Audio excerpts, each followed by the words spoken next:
Spiral potato বনাবৰ বাবে আমি প্ৰথমতে অলপমান সামগ্ৰী লৈ লৈছোঁ আৰু আধা বাটি ময়দা আৰু 4 চামুচ কৰ্ণফ্লোৰ পাউডাৰ লৈ লৈছোঁ।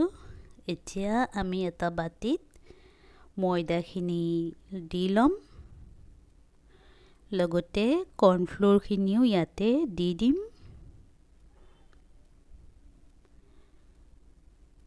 তাৰ পাছত নিমখ দিম, হালধি গুড়ি, অকণমান জালুকৰ গুড়ি, জিৰা গুড়ি আৰু কাশ্মীৰী ৰেড চিলি পাউডাৰ দি দিম। অলপমান পানী দি আমি এটা পেষ্ট বনাই ল'ম। এই ঘোলটো বৰ বেছি ডাঠো হ'ব নালাগে, বৰ বেছি পাতলো হ'ব নালাগে, এনেদৰে আমি এটা ঘোল বনাই ল'ম।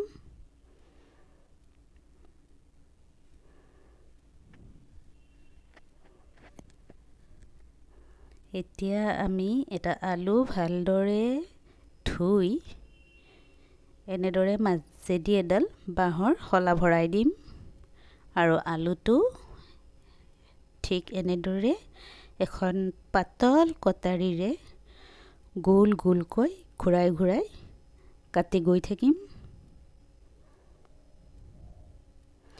যিহেতুকে আমাৰ ইয়াত মেচিন নাই, গতিকে আমি এনেদৰে ঘৰতে খাবৰ বাবে কটাৰী ব্যৱহাৰ কৰিছোঁ আৰু কটাৰীৰে এনেদৰে গোল গোলকৈ আলুটো ঘূৰাই ঘূৰাই তললৈকে পাতল পাতলকৈ কাটি গৈ আছোঁ।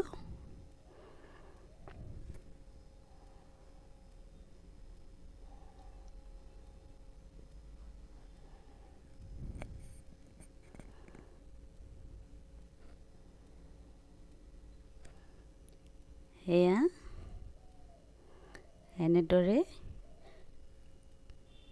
কাটি লোৱাৰ পাছত আমি লাহে লাহে আলুটো ষ্টিকডালত ভালদৰে বহলাই দিম।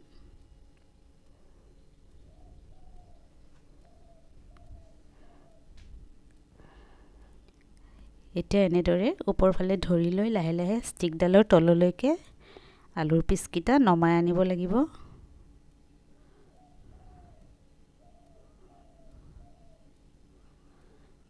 এয়া চাই লওক।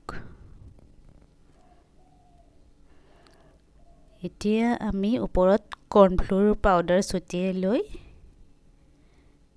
আলুখিনিত এই মিশ্ৰণটো লগাই দিম।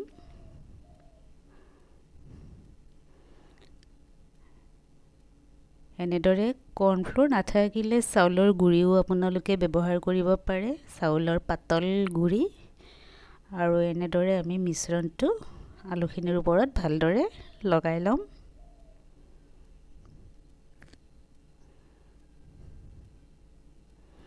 এতিয়া আমি এখন কেৰাহীত অকণমান বেছিকৈ তেল গৰম হ'বলৈ দিম।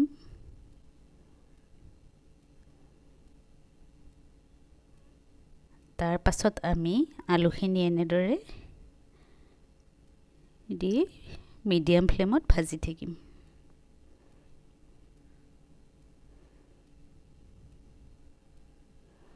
এনেদৰে প্ৰায় 5 মিনিটৰ পৰা 7 মিনিটমানলৈকে ভাজি থাকিব লাগিব। যেতিয়া আলুখিনি ৰংচোৱা হয় তেতিয়া আমি নমাই থ'ব লাগিব। চাওক, এয়া হৈ গ'ল, ধুনীয়া কালাৰ আহিছে, দেখিবলৈ ধুনীয়া হৈছে। এয়া হৈ গ'ল স্পাইৰেল পটেটো। এনেদৰে আমি বাকীখিনি আলু তেলত ভাজি ল'ম। জুইটো বৰ বেছি হাই ৰাখিব নালাগে, মিডিয়াম ফ্লেমত ভাজি ল'ব লাগে। আৰু এয়া আমাৰ হৈ গ'ল স্পাইৰেল পটেটো ডিছ। ঘৰত এনেদৰে কম সময়তে কম বস্তুৰে বনাই খাব পাৰে।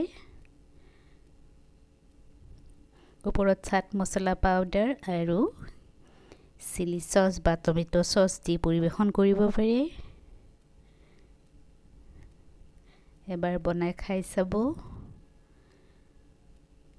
ভিডিঅ'টো চাই কেনেকুৱা পালে জনাব। আপোনালোকৰ লাইক, কমেণ্ট, ছাবস্ক্ৰাইবাৰ এই সকলোখিনিয়ে দৰকাৰী ভিডিঅ' এটা আগবাঢ়ি যাবৰ বাবে। ভিডিঅ'টো চোৱাৰ বাবে শেষত ধন্যবাদ।